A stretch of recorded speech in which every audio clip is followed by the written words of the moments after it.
హైదరాబాద్లోని మూసీ ఆక్రమణల తొలగింపునకు కూడా హైడ్రా సిద్ధమైంది. 3 దశల్లో మూసీకి విముక్తి కల్పించబోతున్నారు.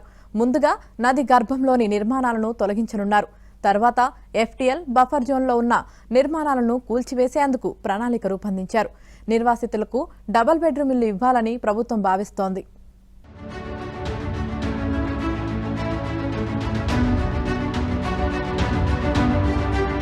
తెలంగాణ ప్రభుత్వానికి మానసపుత్రిక మూసీ నది అభివృద్ధి ప్రాజెక్టును త్వరలోనే పట్టాలెక్కించేందుకు అధికార యంత్రాంగం సన్నాహాలు చేస్తోంది. మూసీ నది అంటే మురికి కాలువే గుర్తొస్తుంది. కానీ కొన్నేళ్ల కిందట ఈ మూసీ నది భాగ్యనగరానికి ఒక వరంలా ఉండేది. నీటి కొరత ఉండేది కాదు.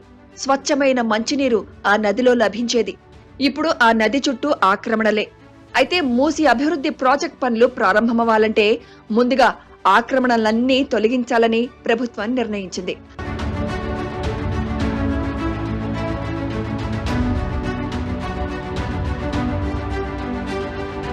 హైదరాబాద్లోని ఆసిఫ్ నగర్, సైదాబాద్, అంబర్పేట, బహదూర్పుర, నాంపల్లి, చార్మినార్, గోల్కొండ, హిమాయత్ నగర్ మూసీ ఆక్రమణల తొలగింపునకు రంగం సిద్ధమైంది.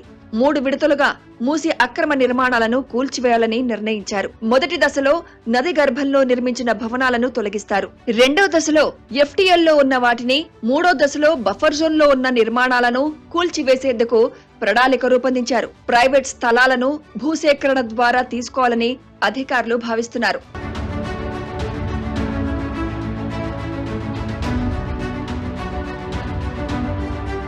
అయితే ఏళ్లుగా ఉంటున్న పేదలను ఖాళీ చేయిస్తే విమర్శలు వచ్చే అవకాశం ఉందన్న ఉద్దేశంతో సీఎం రేవంత్ రెడ్డి ఆదేశం మేరకు ఇక్కడి నివాసితులతో అధికారులు ముందుగా మాట్లాడనున్నారు. వారందరికీ ఇప్పటికే సిద్ధంగా ఉన్న డబుల్ బెడ్రూమ్ ఇళ్లను ఇవ్వనున్నట్లు తెలుస్తోంది. ఈ ప్రాసెస్ పూర్తయిన వెంటనే హైడ్రా రంగంలోకి దిగి కూల్చివేతలు చేపట్టనుంది.